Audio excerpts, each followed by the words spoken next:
शादी को इतना मुश्किल ना बना दे, बल्कि रिवायतों में आता है वो शादी सबसे अच्छी है कि जिसका बोझ कम हो। तो माँ बाप पर भी बोझ कम हो, अल्लाह करे कि ख़ास तौर पे लड़के वालों की तरफ से जो है ना, अगर ये क्या पैगाम मिलना शुरू हो जाए कि हमें कुछ नहीं चाहिए और हम बग़ैर जहेज़ के, या जो मुख्तसर ये जहेज़ होता है, हमारी मेमनी में कहते हैं चादर मुसल्ले में, भाई अगर चादर मुसल्ले के साथ यानी मुख्तसर 2-4 चीज़ें आप दे दें लेकिन कोई डिमांड ना हो। वाकई शादियाँ बहुत मुश्किल होती जा रही हैं, बड़ी महंगी होती जा रही हैं। और फिर इसमें जो है ना वही वाली बात है कि उन्होंने इतना दिया तो हमें इतना देना है। अच्छा, इसमें जो है ना मेरा ख्याल है स्टैंड लेना पड़ेगा नौजवानों को। खुद लड़का अगर अपने माँ बाप को कह देना कि मैंने, जब बीवी मेरी है तो फिर उससे क्या लेना है, भाई मैंने आगे भी ज़िंदगी पर मैंने उसके साथ उसकी खैरखाई करनी है, उसकी नान नफ़के का ख्याल रखना है, तो ये डिमांड वाला प्रोग्राम छोड़ दे और इंशाअल्लाह वो कहे कि हमने कुछ नहीं लिया। अगर स्टैंड ले लें तो हो जाता है माशाअल्लाह, और पूरे ख़ानदान में आपकी नेक नामी भी होगी, ये रिवाज की इज्जत होगी, पूरी ज़िंदगी इज्जत होगी। और बाज़ औक़ात तो इतना ज़्यादती होती है, मैंने देखा है अशफाक भाई, मुझे एक शादी इसलिए याद है कि हमारे करीबी रिश्तेदारों में वो शादी हुई, लेकिन उस पूरी स्टोरी का अंजाम बहुत खूबसूरत हुआ, तो मुझे बड़ा अच्छा लगा।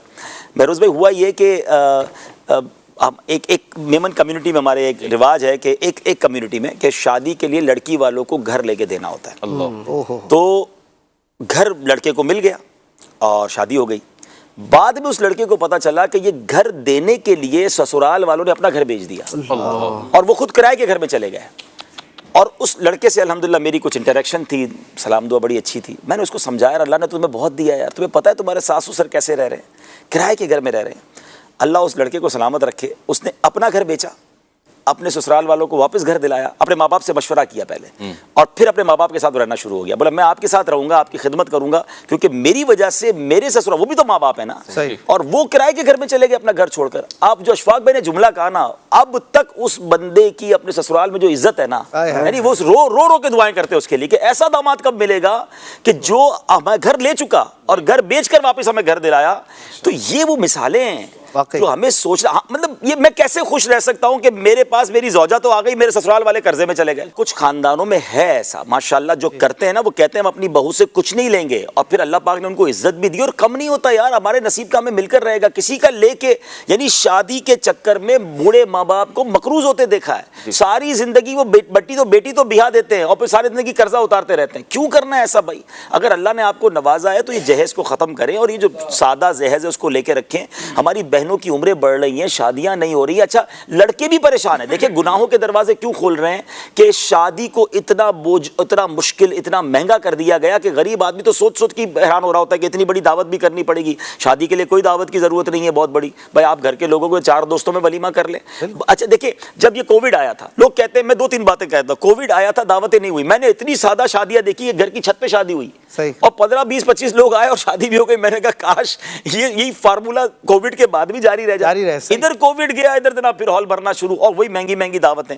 दूसरे नंबर पर कोविड ने तो बहुत चीजें सिखाई ना। जब ये कोविड के बाद पाबंदियां थी, मैं तो इतना हैरान, मैं एक दावत में खाना खा के बाहर निकला 9:30 उसके बाद बजे। अल्लाह अकबर। देखो या अल्लाह, ये भी पॉसिबल है। अच्छा, जब हम कहते थे ना दावत जल्दी कर दो तो कहते मेहमान नहीं आते, और भाई कानून के चक्कर में तो सारे आ गए। आप अपना कानून बना लेना कि भाई हमारी दावत 9 बजे। अच्छा, मैं कुछ सोसाइटी उनको जानता हूँ, कम्युनिटीज़ को, मैं नाम नहीं लेना चाहता ऑन एयर, बड़ा अच्छा लगा मुझे उन्होंने दावत दी, कहा अभी भाई 9 बजे खाना शुरू हो जाएगा, आप लेट आएंगे तो खाना शुरू हो चुका होगा। और वाकई पूरे 9 बजे खाना शुरू कर देते हैं वो, हर शादी में वो चाहे, और पूरा हॉल भर जाता है उनका, क्योंकि उनको पता है ना कि ये हो जाएगा।